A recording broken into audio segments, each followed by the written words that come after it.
It all started with an old mansion on the edge of town, a place everyone avoided, yet someone had been brutally murdered inside. The victim was Robert Myers, a wealthy man with a tangled family. I had been asked to help the lead investigator, Detective Stephen, not as an investigator but as a friend with a knack for noticing details others missed. The case had gotten under my skin, and I couldn't let it go. The call came late in the evening. The murder had happened at the Myers family estate, a grand yet eerie mansion that looked like it had secrets buried deep within its walls. The Myers family had gathered there for a supposed family reunion, and someone had used it as an opportunity to get rid of Robert.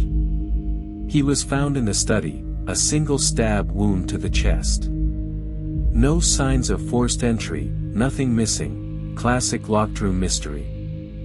His wife, Mary, their daughter Susan, his brother David, and his mother-in-law, Nancy, were all there when it happened. Something felt off as soon as we entered the mansion. The cold draft slipping through the cracks, the faint smell of dust and decay clinging to the air, it made me uneasy.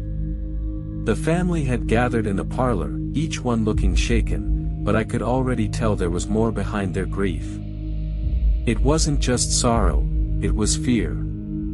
And when people are scared, they hide things. Rob was a good man, Susan said, wiping tears from her cheeks. I don't understand how this could happen here, with us, Detective Stephen nodded, but I knew him well enough to see he wasn't buying it. Neither was I, something about their reactions felt rehearsed. Too perfect. Too neat. How was he found? I asked, looking around the room, trying to see if anyone would slip up. David, the brother, spoke up. He was in the study, like every evening, reading his papers. The door was locked from the inside. We thought he was just lost in his work, until Mary found him. Mary looked pale, her lips trembling. I opened the door and there he was, just lying there. Her voice was shaky, but something in her eyes was sharp, calculating. Detective Stephen caught my eye, signaling that we needed to interview them separately. It was clear, one of these people had killed Robert. We just needed to figure out which one. I nodded back, already forming a plan. First, I'd observe their interactions. Family dynamics could reveal more than a direct interrogation. And I was good at reading between the lines. David, can you show me the study? I asked, standing up. He nodded, leading me down the dimly lit hallway to the room where Robert had been found. The door creaked as he pushed it open, revealing a mahogany desk piled with papers, a large leather chair, and the spot where Robert's body had lain. Blood still stained the carpet, a dark, ominous reminder of the violence that had occurred. I scanned the room, taking in every detail, the positioning of the desk, the angle of the chair, the stack of papers untouched. Something didn't add up. There were no signs of struggle. Robert was a strong man, he wouldn't have gone down without a fight. Yet there wasn't a single object out of place. Who had access to this room? I asked, keeping my voice casual. Everyone, David replied, shrugging. It's a family house. The doors are always unlocked, except when Robert locked himself in. I nodded, but my mind was racing. That was the thing, Robert had locked himself in. But that didn't mean someone couldn't have staged the scene after killing him. The family had been quick to point out that the door was locked from the inside. Almost too quick. As we returned to the parlor, I caught Nancy, Robert's mother-in-law, watching me. Her eyes, though watery with age, were sharp. She had barely said a word since we arrived, and something about her stillness unnerved me. This was only the beginning. There were secrets in this house, and I was determined to uncover them. What I didn't know was that the killer was watching me, planning their next move to keep their secret buried forever. The next morning, the investigation went full swing. Detective Stephen had assigned me the task of interviewing the family members one by one while he spoke with the forensic team. I always believed that people reveal themselves in the little things, the way they spoke, their nervous habits, the lies they thought they could slip by unnoticed. First up was Mary, the widow. We sat in the conservatory, the morning light casting long, eerie shadows across the room. She clutched at tissue, dabbing at her eyes, but her face was dry. I just don't understand how this happened. Robert, he was a difficult man, yes, but to be killed. I kept my voice soft. How was your relationship with him? She sniffled. We were fine. We had our issues, like every couple, but we were happy. That was a lie. I could hear it in her voice, the slight tremor when she said happy, the hesitation just before. But I didn't push it yet. Let her think she'd fooled me. What about the rest of the family? Were they close with him? Mary's eyes flicked toward the hallway, where her mother, Nancy, was sitting in the parlor. Oh, we all loved him. He had his quirks, but we made it work. I couldn't help but notice the strain in her voice when she mentioned her mother. And your mother? How did she feel about Robert? The change in her expression was subtle, but it was there. She shifted in her seat, suddenly uncomfortable. Mom, she had her opinions, but she knew Robert was good for us. There it was. The first crack. I could see it now. There was something between Nancy and Robert, something dark. I made a mental note to push harder on that later. Next, I spoke with Susan, the daughter. She was sitting on the porch, her hands trembling as she lit a cigarette. She wasn't crying, but she looked haunted. Do you think anyone in your family would want to hurt your father? I asked bluntly. She looked up at me, her eyes wide with surprise. What kind of question is that? A necessary one. You know your family better than anyone. She exhaled slowly, the smoke curling up into the cold morning air. Dad wasn't exactly a saint. He had his ways, controlling, overbearing. But killing him? No, I don't think anyone here could do that. The way she said it didn't sit right with me. You seem pretty sure. She stared at the cigarette in her hand, not meeting my gaze. Well, everyone has their breaking point, don't they? That was the second crack. First Mary, now Susan. They were both trying to protect someone. The only question was, who? David, Robert's brother, was last. He was sitting in the study, staring at the blood-stained carpet like he was trying to make sense of it all. He was the only one who seemed genuinely shocked by what had happened. David, I need to ask you something, I said, keeping my voice low. Do you think your brother had any enemies? Someone who might have wanted him dead? He shook his head. No, Rob wasn't liked by everyone, but I can't think of anyone who would do this. Not here. Not like this. But the family, was everything okay between them? David sighed. Things were tense, sure. Robert, he wasn't easy to live with. He was hard on Mary and Susan, and Nancy, well, she hated him, if I'm being honest. They barely spoke in the last few months. But murder? I don't see it. That was the biggest crack yet. Nancy hated Robert.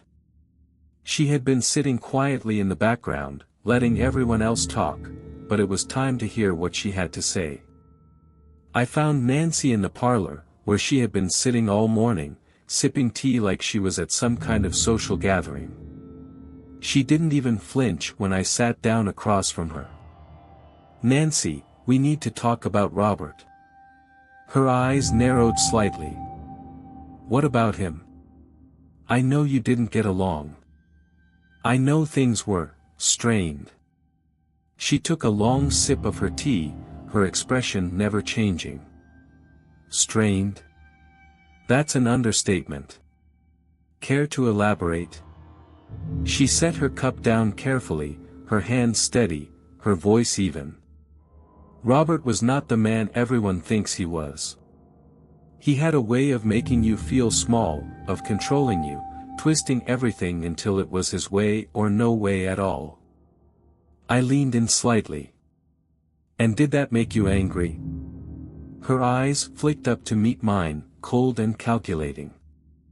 "Oh, I was angry. I won't deny that. But anger doesn't make you a murderer, does it?" I studied her for a moment, letting the silence stretch between us. There was something in her eyes, something dark. She was hiding something, and it was big. But it wasn't time to push yet. I needed more. As I walked back through the house, I pieced together what I had learned. Mary was hiding something about her relationship with Robert. Susan was on edge, her loyalty torn between her parents. David seemed genuinely shocked, but he had admitted that Nancy hated Robert. And then there was Nancy herself. She wasn't grieving. She wasn't even pretending to. She was calm, collected, like she had already accepted what had happened.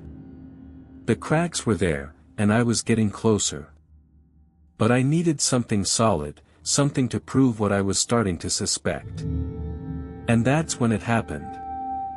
I heard a crash from upstairs, followed by a scream.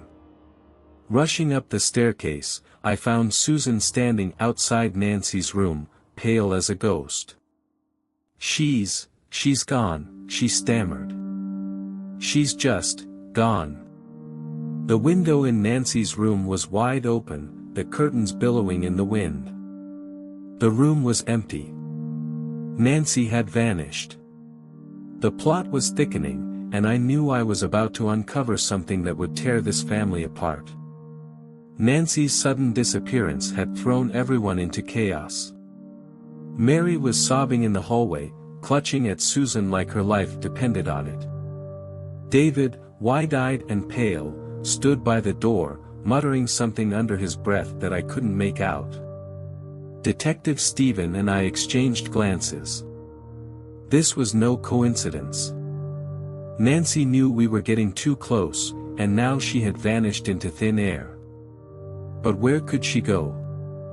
This house was old, massive, but isolated, surrounded by acres of land with no neighbors for miles. "We need to search the property," I said, trying to keep my voice calm. But inside, I could feel the adrenaline kicking in. Nancy's disappearance meant we were on the right track. It meant she was involved. We just had to figure out how. Detective Stephen nodded, pulling out his radio and calling in backup to search the grounds. While the officers spread out, combing the woods and gardens around the mansion, I decided to take a closer look at Nancy's room. If she'd run, there might be something left behind, some clue that pointed to where she went. The room was small, sparsely furnished, yet immaculately kept. There was something unsettling about its neatness, like she had been preparing for something. The bed was made, not a wrinkle in sight. The wardrobe doors stood ajar, revealing a few simple dresses, all hanging with military precision. On the bedside table, I noticed a small framed photo of Nancy and her daughter, Mary. They looked so happy, so different from the strained, haunted faces I had seen this morning. I walked over to the window, peering out into the dense trees surrounding the property. The wind rustled the leaves, but there was no sign of movement. No footprints in the soft dirt below. No sign of where Nancy had gone. And then I saw it. A small slip of paper tucked beneath the lamp on her nightstand. I picked it up carefully, my heart racing as I unfolded it. The note was brief, written in a shaky hand. It had to be done. I couldn't let him destroy us all. Forgive me, I stared at the note, my mind racing. Was this a confession? Had Nancy killed Robert to protect her family from something? But what? And why was she running now? I slipped the note into my pocket, heading back downstairs where the family had gathered. The tension in the air was palpable. Mary was pacing, her face streaked with tears, while Susan sat stiffly in a chair, staring at the floor. David was by the fireplace, his arms crossed tightly, his face hard to read. Where is she? Why would she run? Mary demanded, her voice shaking. What did you say to her? I held up my hands. Nothing. But I did find this. I pulled the note from my pocket and handed it to her. Mary's face went pale as she read it, her hand trembling. She thinks she did this for us, she whispered. But why? What was she protecting us from? Susan snatched the note from her mother's hand, her eyes widening as she read it. What the hell does this even mean? She said, her voice rising. Is this a confession? It's possible, I said. But it doesn't explain why she ran. If she's guilty, why not stay and face it? And why would she write this note now, after all this time? David, who had been silent up until now, spoke up. It's not just about Robert, is it? He said quietly. It's about something else. Something bigger. I turned to him, my heart pounding. What are you saying? He sighed, rubbing his temples as if the weight of the family's secrets was too much to bear. There were things going on with Robert. Financial troubles. Secrets. He was hiding things from us. From everyone. Like what? I pressed. David hesitated, then lowered his voice. He had a lot of debt. Some bad investments. He was trying to cover it up, but it was getting worse. I think he was going to lose everything. The house, the company. Everything. Mary let out a small gasp, her hand flying to her mouth.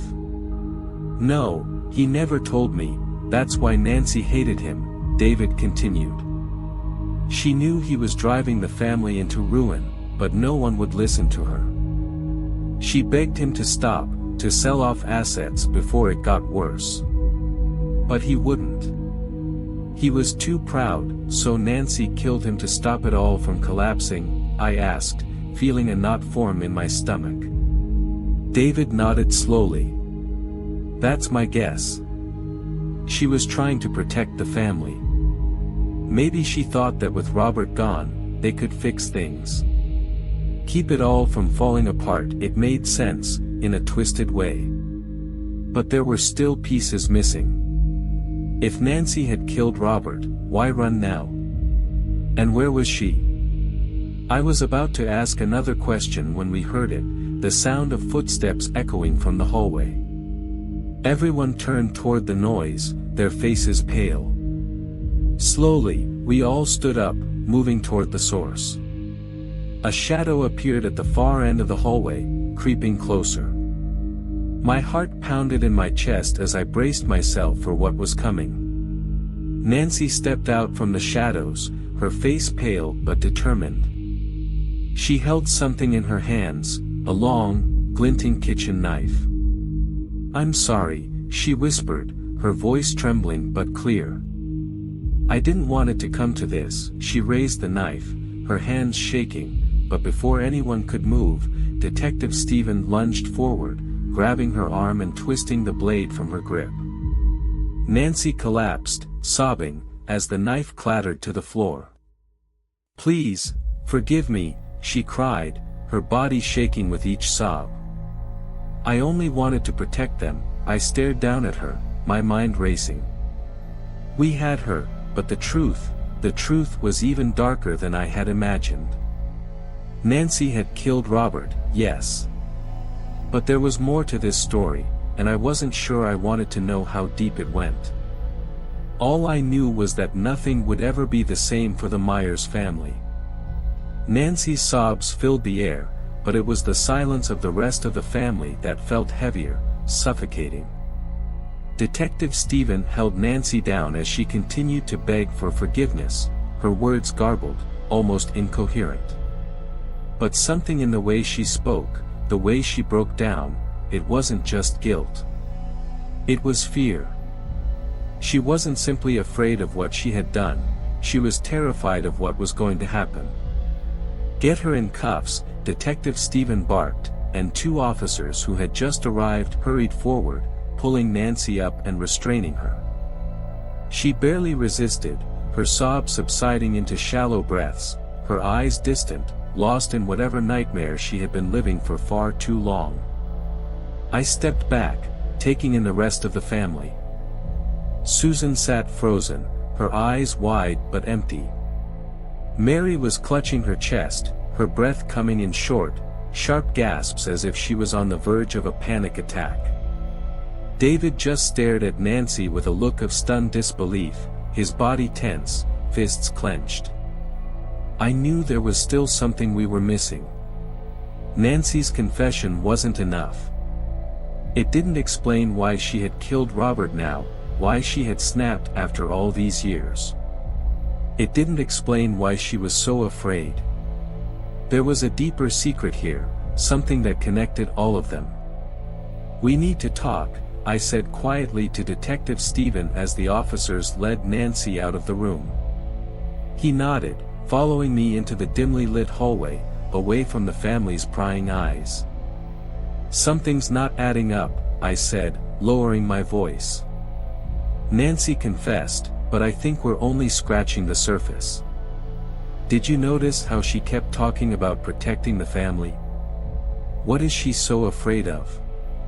Stephen frowned, rubbing his chin thoughtfully. "You think there's more to it?" I nodded. "I don't think Nancy killed Robert because of the financial troubles David mentioned. I think there's something else, a reason she was desperate enough to murder him.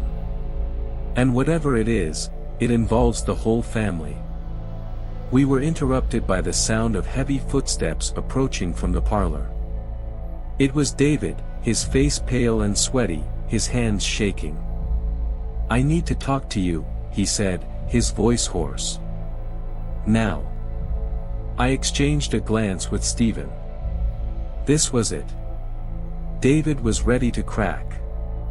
We followed him into the study, the same room where Robert had been found dead. David closed the door behind us, leaning against it as though it was the only thing holding him up. His eyes darted around the room like a man trapped in his own mind, desperate to escape. "I didn't tell you everything before," David said, his voice barely above a whisper. "There's something else, something dark."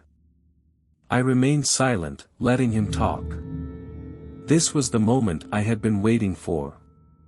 "Robert wasn't just in financial trouble," David continued, his voice trembling. "He was involved in something dangerous. Something illegal." "What kind of illegal?" Stephen asked, his voice sharp, but not aggressive. He knew how to coax the truth from people, and David was on the edge of spilling it all. "Smuggling," David whispered, his eyes darting toward the door as if someone might be listening. He was smuggling money, offshore accounts. But it wasn't just about the money. He was involved with dangerous people, people who don't care about the law. My stomach twisted. Smuggling was one thing, but dealing with dangerous people. That explained the fear, the secrecy. Nancy must have found out about it, and when Robert refused to stop, she had snapped. But why kill him now? I asked, pushing him further. What changed? David wiped the sweat from his brow, his face pale and gaunt. He was about to make a deal. A big one. He had already made promises to some very dangerous people. If the deal went through, everything we owned would be tied up with them. The family, the house, everything. If it went wrong, they would come for us. For all of us. Nancy had killed Robert to stop him from dragging the family into ruin, not just financially, but physically. She had been protecting them, yes, but from a threat they had no idea was looming over them. And Nancy knew about this? Stephen asked, his voice tense now. David nodded. She found out by accident. I think she was trying to stop him, to get him to pull out of the deal before it was too late. But Robert wouldn't listen. He never listened to anyone. So she did the only thing she thought would save us. I felt a cold chill run down my spine. This wasn't just about murder. This was about survival. Nancy had been trying to save her family from something far more dangerous than a crumbling financial empire. She had killed Robert to keep them from being wiped out by whatever criminal organization he had entangled them with. What happens now? I asked, turning to Stephen. We have enough to charge Nancy, Stephen replied, but we need to figure out who Robert was dealing with. If David's telling the truth, this family could still be in danger. David looked at us both, his eyes filled with desperation. You don't understand. They're already here. The words sent a jolt of fear through me. I could hear my heart pounding in my ears.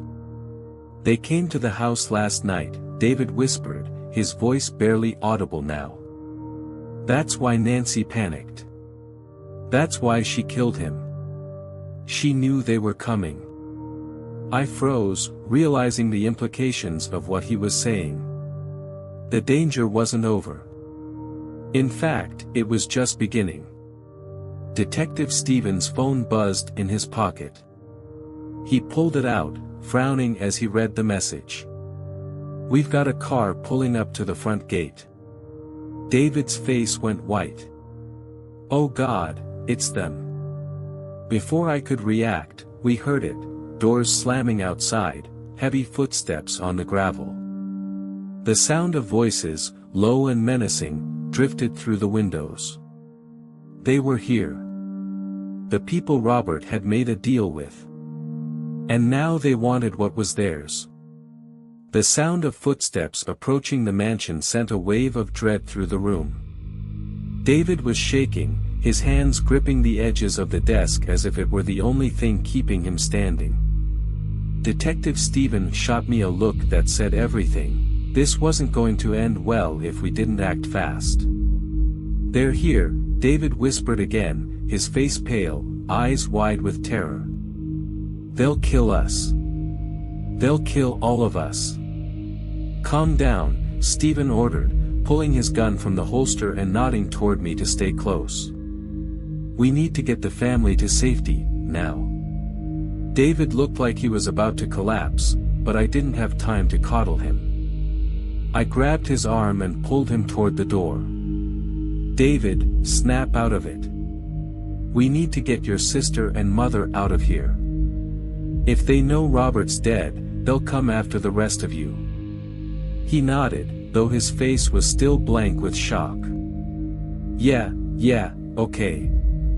As we rushed down the hallway toward the parlor, I could hear the low hum of voices outside the front door. There were more of them than I had expected.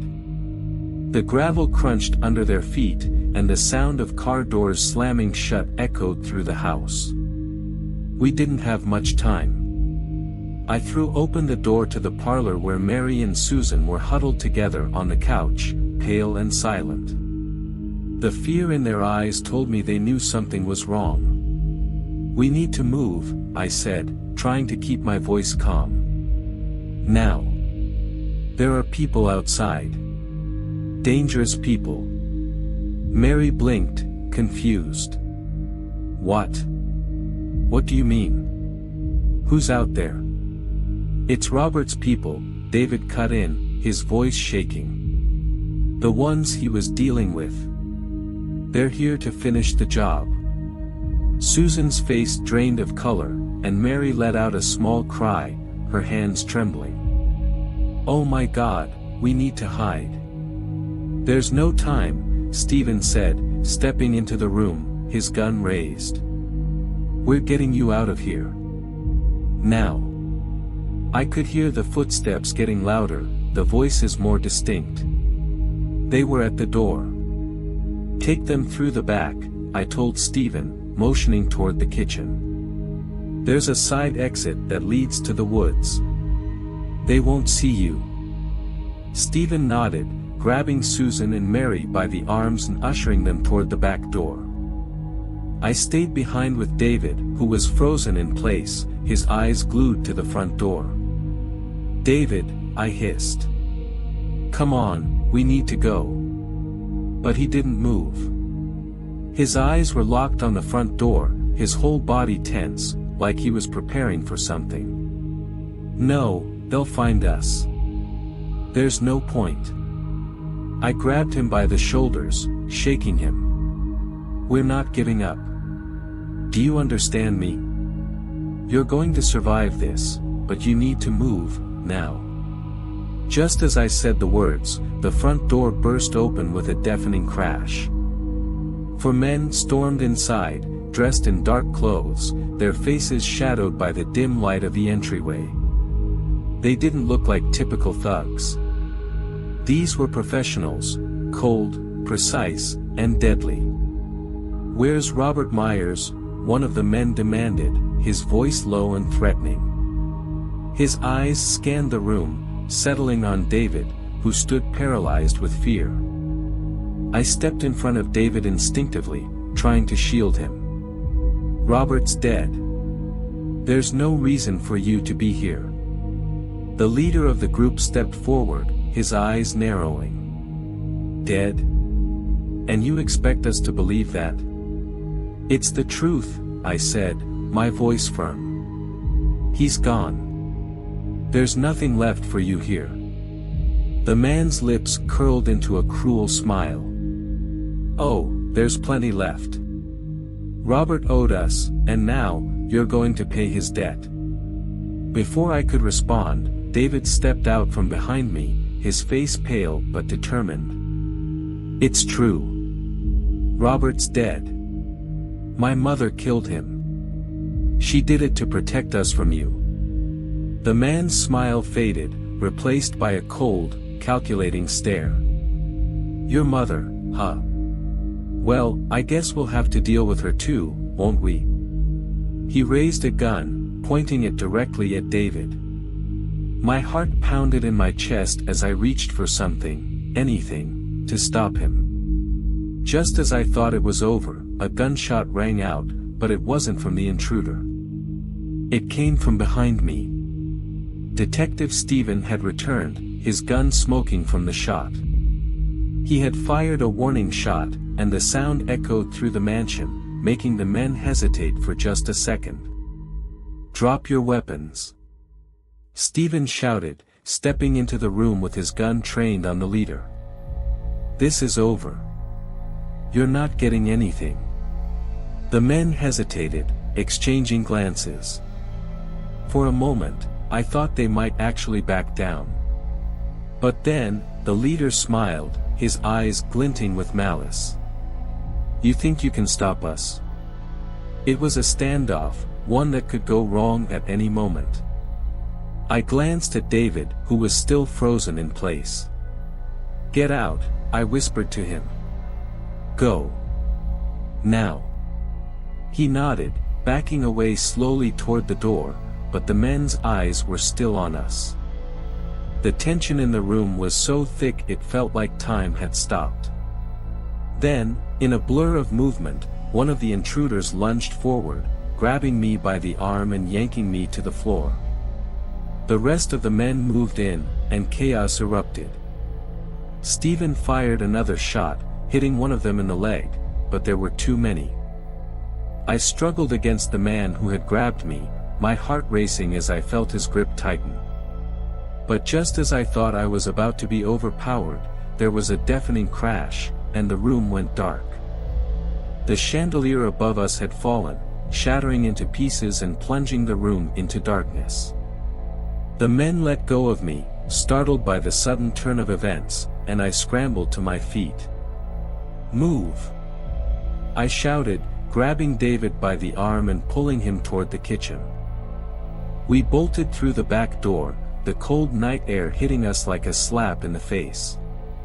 The woods loomed ahead, dark and foreboding, but they were our only chance. As we ran into the trees, I could hear the sounds of chaos behind us, the intruders shouting, more gunshots ringing out, the clatter of broken glass. But I didn't look back. We couldn't stop. Not now. We ran deeper into the woods, our breath ragged, our footsteps muffled by the damp earth. The shadows of the trees closed in around us, and for a moment, I wasn't sure if we'd make it out alive. But then, through the thick canopy, I saw a flicker of light, headlights in the distance. Backup had arrived. We stumbled into the clearing, gasping for air as police cars screeched to a halt in front of us. Officers rushed toward us, guns drawn, ready to take down anyone who followed. "We got them," Stephen's voice called out behind me. I turned to see him limping toward us, blood trickling down his arm, but alive. He had made it. The nightmare was over. David collapsed to the ground, sobbing, his body shaking with relief.